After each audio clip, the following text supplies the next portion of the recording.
अस्सलाम वालेकुम व्यूअर्स, आज हम चिकन पुलाव बना रहे हैं। अगर आपको मेरी वीडियो अच्छी लगे तो प्लीज़ चैनल को सब्सक्राइब, वीडियो को लाइक और शेयर ज़रूर कीजिएगा और प्लीज़ वीडियो को लास्ट तक ज़रूर देखिएगा। तो आइए रेसिपी स्टार्ट करते हैं। एक देचकी लें, उसमें ऑयल ऐड करें। जब ऑयल हल्का सा गर्म हो तो 2 मीडियम प्याज, जिसकी मैंने ब्रीक स्लाइस में कटिंग कर ली है, वो इसमें डाल दें। अब प्याज को इसमें फ्राई कर लें। प्याज के एजेस ब्राउन होना शुरू हो जाए तो इस पॉइंट पर इसमें साबुत गरम मसाला वो डाल दें, जिसमें 1 तेज़पत्ता, 2 छोटी इलायची, 1 बड़ी इलायची, 1 दालचीनी का पीस, 5 लौंग और 1 बादियान का फूल। अब मसाले को भी इसके साथ प्याज के साथ फ्राई करें ताकि मसाले की भी अच्छी सी इसके अंदर खुशबू आ जाए। प्याज का कलर जितना आप डार्क करेंगे आपके चावलों का कलर उतना ही आएगा। अब जैसे आपको पसंद हो उसका कलर, उसी हिसाब से प्याज को सेट कर लें। अगर आप ज़्यादा डार्क कलर के चावल खाना चाह रहे हैं तो उसका प्याज का कलर ज़्यादा ब्राउन कर लें। प्याज का कलर लाइट गोल्डन कलर का हो जाए तो इसमें 1 टेबलस्पून लहसुन अदरक पेस्ट वो डाल दें। लहसुन अदरक पेस्ट को भी इसके साथ फ्राई कर लें ताकि उसके कच्चेपन की स्मेल चली जाए। इसमें लहसुन अदरक भी फ्राई हो जाए तो इसमें इस मौके पर थोड़ा सा इसमें पानी डाल दें ताकि इसका कुकिंग प्रोसेस यहीं पर रुक जाए। तो मिक्स करें और अब इसके अंदर 3 पाव के करीब चिकन, जिसको मैंने अच्छे तरीके से धो लिया है, वो डाल दें। अब चिकन को इसके अंदर इसका कलर चेंज करने तक फ्राई करें। चिकन अपना कलर चेंज करें तो इसमें 1 टेबलस्पून नमक और 1 टीस्पून साबुत जीरा। अब इसको इसके अंदर भून लें।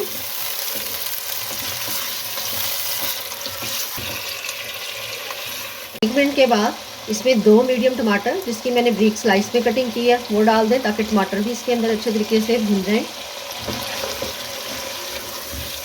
टमाटर डालें तो उसके साथ ही कुछ मसाले डाल दें।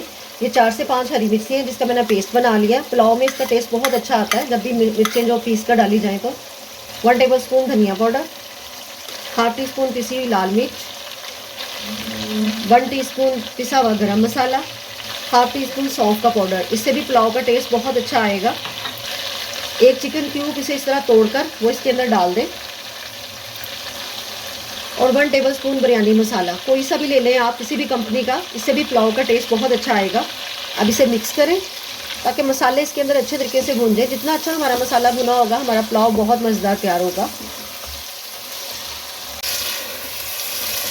2 मिनट तक मैंने इसको अच्छे तरीके से अब इसको भून लिया। इसका फ्लेम लो कर दें। 1 टेबलस्पून के करीब योगर्ट वो डाल दें, जिसको मैंने अच्छे तरीके से फेंट लिया। अब इसे मिक्स करें।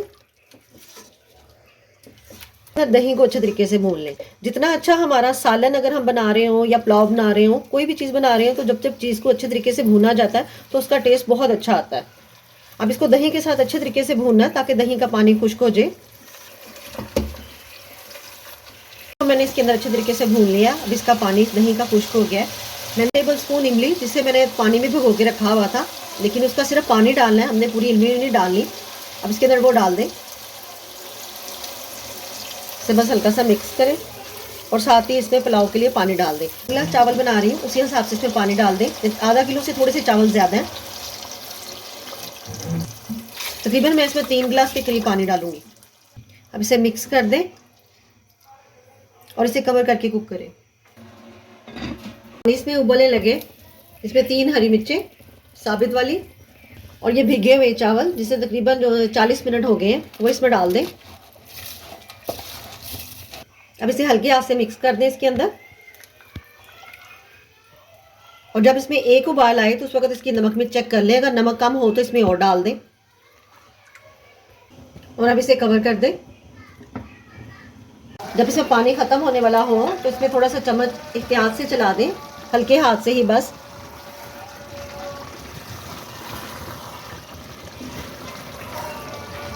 इसमें बबल आने लगे, ये पानी ऑलमोस्ट इसमें ख़त्म होने वाला है, तो इसके नीचे तवा रख दें और फिर इसको कपड़े का दम दे दें। अब इसे कपड़े का दम दे दें 10 मिनट के लिए बस। 10 मिनट के बाद चावल हमारे हो गए हैं। 10 मिनट के बाद हम इसे सर्व करते हैं, थोड़ी सी भाप कम हो जाए। अगर आपको मेरी वीडियो अच्छी लगे तो प्लीज़ चैनल को सब्सक्राइब, वीडियो को लाइक और शेयर ज़रूर कीजिएगा। अपना ढेर सारा ख्याल रखिएगा और मुझे दुआ में याद रखिएगा। अल्लाह हाफिज़।